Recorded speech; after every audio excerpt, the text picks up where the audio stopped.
Okay, it has been an intense 15-day campaign period where I've been staying the whole of the 15 days campaign period. I've been staying in Kota Raja, in Seri Andalas.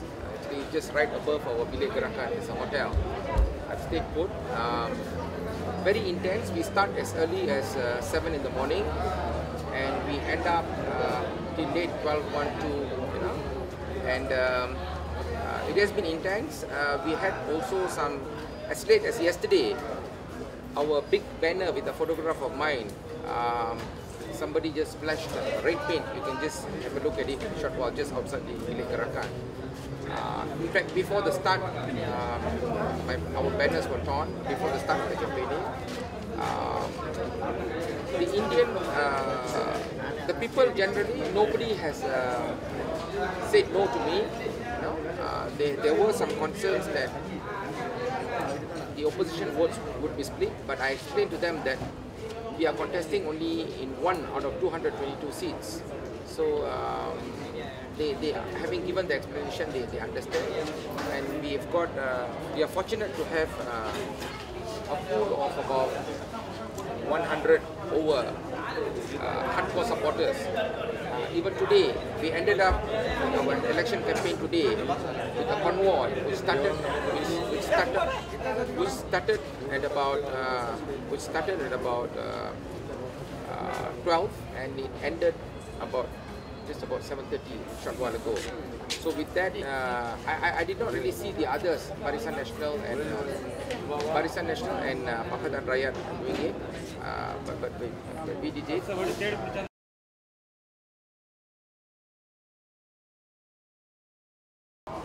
There's only one Hindraf. Now that Waythamoorthy has joined Barisan Nasional, we have sacked him from Hindraf, so he doesn't belong to Hindraf anymore. They are former members of Hindraf, because supporting Barisan Nasional has never been part of the Hindraf agenda. It has never been part of the 18-point demands, the original 18-point demands dated 12th of August 2007. And so of course people ask me, he's your brother.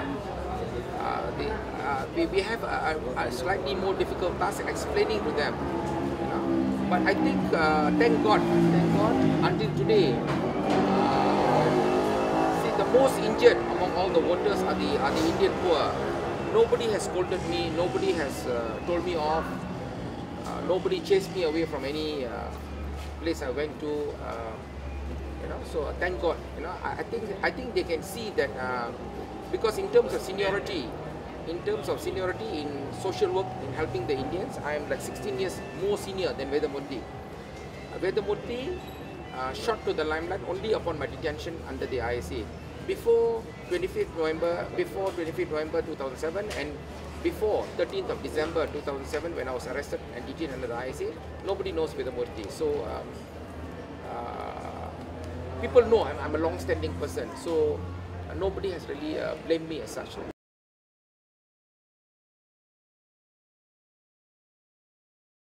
Actually, no, the answer is no. Thankfully, no, because we were a little bit worried about Waythamoorthy joining Barisan Nasional, because the sentiments as it stands are,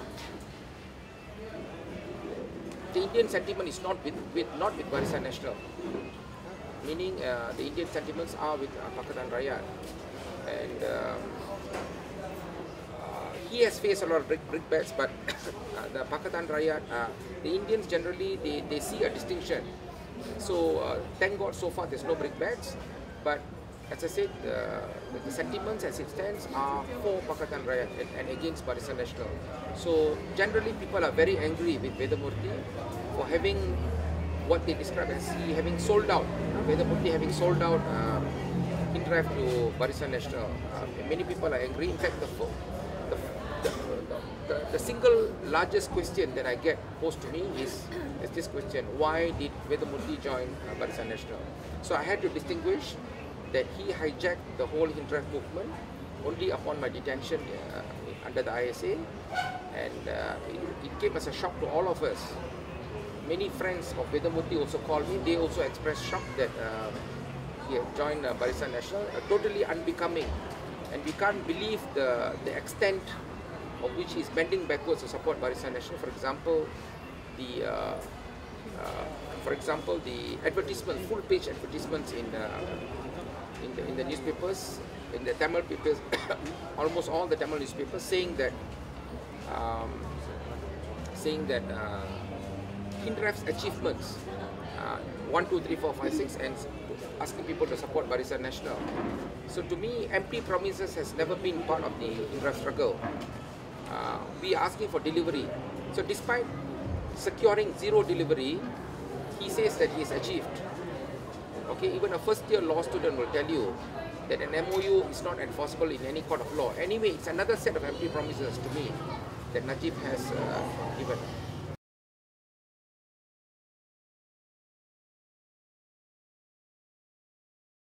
I think you see, after the 25th November Hindraf rally, there's been a lot of political consciousness among the Indians.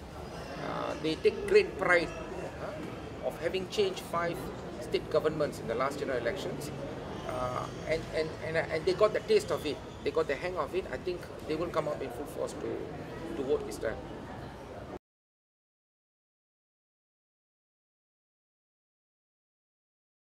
See, you see, the Indians generally, I expect maybe about 90-95% of the Indians to vote for us, because, as I said, vote for me actually, because we have got a long history, 24-year history of activism. Okay, and everybody knows I've been consistent all the way. They know. And then, in so far as the Chinese community, now they have a choice between a past candidate for parliament and myself, a lawyer of 22 years standing, an ISA detainee for 1.5 years, an activist, credibility, unwavering credibility. So though generally there's a shift towards two-party system, I feel that Kota Raja could be the exception. See, like Mr. T here was been one of the supporters who have helped us campaign amongst the Chinese.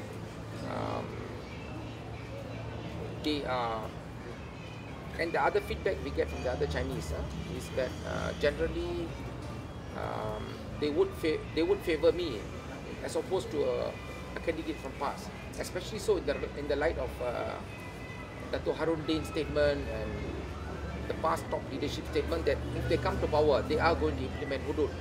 So there is some general fear among the Chinese, and then the Chinese also regard me as an opposition. They do not see me as a Barisan Nasional person. So when they award for me, they feel that it's also a vote for change, you know. And then I've been doing work, and the Chinese media has covered me for many years, for a good 15-17 years.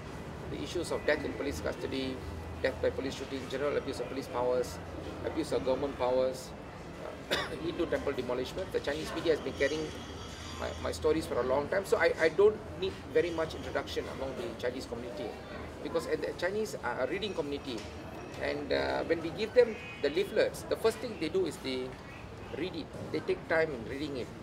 So these are all the positive indications we get from the Chinese, and then so that's how it stands at the moment.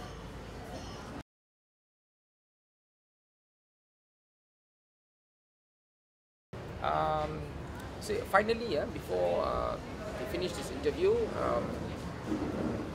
there is an even chance for Pakatan Rakyat winning in these elections, and if that happens, we call upon the Barisan Nasional government to peacefully transfer power to Pakatan if the situation arises, and we call upon the Barisan Nasional government not to orchestrate violence.